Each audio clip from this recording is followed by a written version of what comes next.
The MAGA Republican cover-up of the Epstein files is now manifesting in ways that we sadly expected. Ghislaine Maxwell has explained that she will not be answering any questions from the House of Representatives Oversight Committee or any committees if they were to seek her deposition. This is something that we predicted here at the MeidasTouch Network.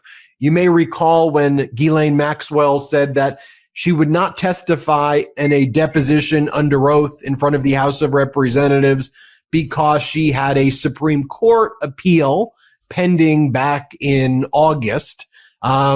She lost the Supreme Court appeal, and so that was used by the MAGA Republicans to delay her deposition.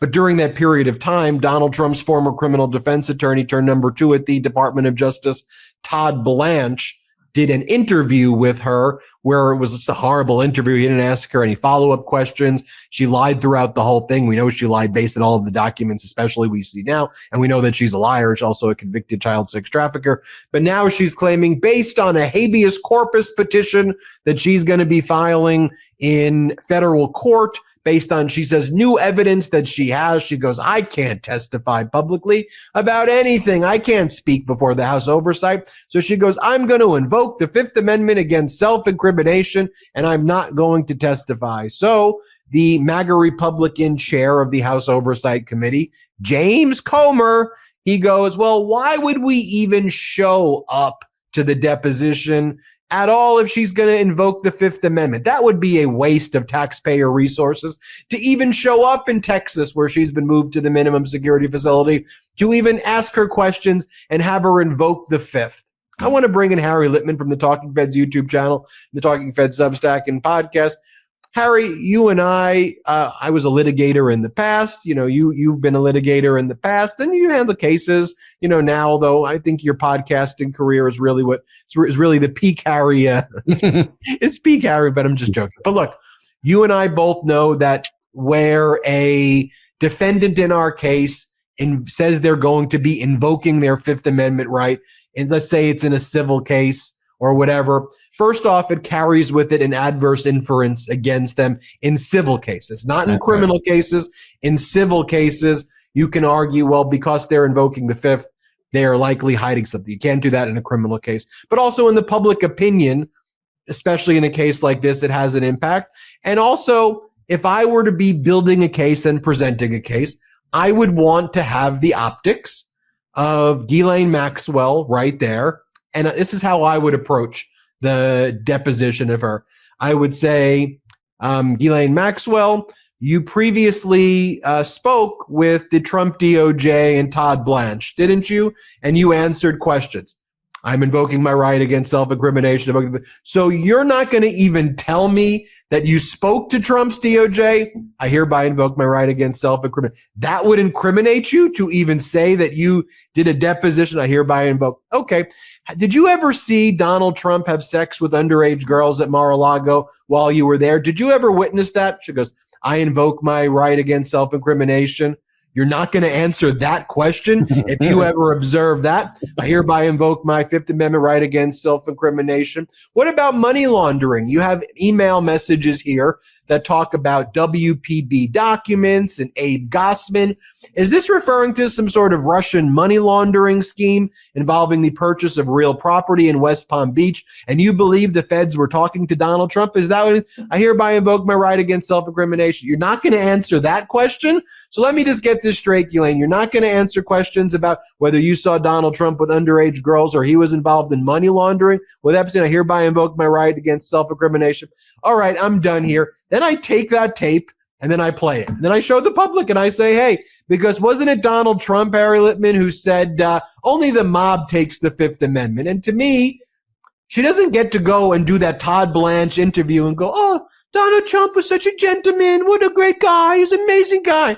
And then if you're going to do that and not invoke the Fifth, you should get the heat of having people depose you and you sit there with the camera in front of your face. You want to invoke, you invoke, but let we, the people and the public, make the determination of how you look and how cowardly you are to do that. I want that image. Clearly, Trump, the MAGA Republicans do not want that tape, because what I just said is their worst fear of getting out. It's so true. And obviously you're a sophisticated, not just litigant, but this is what people who understand the dynamics of public crises and congressional investigations. So you're very right in a way, having been a defense attorney, and I've done some of that as well. You're being a little bit rough because it's a fact. A well-coached defendant just has to start, once you go a little bit down the road. How old were you when you started college? And we've seen it, by the way, with the people who have done it in Congress already. Like, I think Stone took it maybe, and others. You gotta shut them down right away. So you can either play into Comer's hands and have her say nothing, or you can exactly exploit the fact of her saying nothing. I don't want to. You're the senior partner. Add to your script, except here. I would have a series of questions. 4 months ago, you told the Deputy Attorney General, Todd Blanche, you never saw Trump do. Were you telling the truth then? I invoke my Fifth Amendment right and won't say, right? So it's not just the things that happened in 2010, but the whole, and that is really what's happening here, right? She's tried to play it both ways. She tries to give up and lie, presumably about whatever he needs. I'm not saying that she saw Trump commit crimes, though, what the hell did she see? But anyway, she'll give him what he wants, but it won't be true to try to get the pardon or commutation. But now she's facing another audience, and a more hostile one, including, by the way, as you say, in her habeas corpus, which is a civil action, and that you can invoke the in a civil case, you can invoke a negative inference from the taking of the Fifth. So just in general, she might have thought, might have hoped, might have prayed that she just gives Blanche what he wants for Trump, not the people, of course. And that'll be the end of it. And she just goes to her now new, more comfortable prison and waits for the end of the term, or whenever the commutation comes. But that's not the way it's working out, especially now with this, you wouldn't call it one. It was an avalanche of a vote, right? And you have people, including members of Congress and the Senate, who are in maybe re-election fights and are now on the record for wanting the truth. And by the way, Donald Trump's not going to protect Ghislaine Maxwell, right? He's like, he would throw to the sharks in a second. So she's going to be in some serious hot water. And you're right. I think she will just try to exercise her Fifth Amendment rights. But man, oh man, that's not going to help her very much in the eyes of the American people. Harry, thankfully, these Trumpers are so effing dumb at the DOJ and Trump and their strategy. Like, thankfully, from the perspective of their authoritarian ambitions and their criminality, that there's also an incompetence here, and sometimes their corruption is exceeded by the incompetence, because they may have high-fived themselves after that first Ghislaine interview with Todd Blanche. Oh, look, don't we look good, boss? It's almost like those kind of cartoons I did growing up. I'm just thinking about like the cartoonish supervillains. Hey, boss, you like that, boss? But at the end of the day, it's probably one of the worst things that could have happened for Trump and Ghislaine. Now that we actually have the Democrats in the House Oversight Committee, led by Democratic Congressmember Garcia, fighting and getting these Epstein estate emails, which showed that Ghislaine was lying the entire time. I think there are more emails that are going to be coming out. And then, of course, there are the files. And we know Trump's going to do everything to try to cover those up at the DOJ. But ultimately, I think the cover-up will spiral out of control. But here's the thing, Harry, that I was thinking. The Todd Blanche interview with Ghislaine is very similar to how I would do a deposition for the first 2 or 3 hours with the witness. I'd allow the witness to say all of the things that they want to say. Rope to hang themselves with. Let themselves look great and go out and say everything. But see, then after lunch, I'd come back with all the documents. And then my second half would say, okay, You said this morning. What about this email? Well, what about this? Now, how do you explain this? So were you lying to me? You understood you were under oath and you were lying to me that you want to correct the record. So everything is just a correction now. You were mistaken then. You were mistaken now. So what's interesting is that obviously Blanche was never going to do the second half. He just was doing that high five. See you later. Donald, she's good. She said what we needed to release. Ha ha ha, we've got the cover up. But then the documents came in, and now we, the people, the American people, are doing the job that you or I would do in the second half of the deposition. And we're like, now she's lying. And now she can't ever sit for a deposition. So no matter what, she'll come up with some excuse to invoke the fifth. And I think at some point in time, we will get that tape that will have those questions being asked. And when it's described to the American people, the dynamic, you told Trump's DOJ this, then you were moved to a minimum security facility, and now you're not answering the questions about Trump's knowledge of potential underage girls or this or that. You're refusing to even answer it? Okay. That right there is, to me, almost more damning than anything. I'll give you the final word.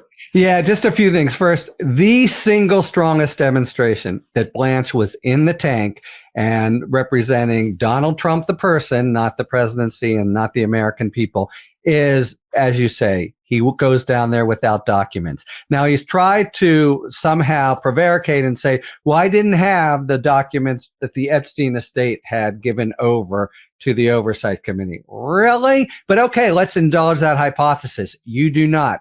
Ever, no partner, no AUSA goes into an interview like that without a stack of documents. That's how you prepare the whole thing. That's how everything is organized around it. So that he went in without them really showed, one number. This is a guy who has been both a prosecutor and a big firm practitioner. He was, obviously completely looking to get a whitewash. That's number one. And then, look, I agree with your point about the short-sightedness, but I just want to point out it's the same dynamic. They make these decisions for sheer political reasons, which include, if you're Donald Trump, lying your ass off.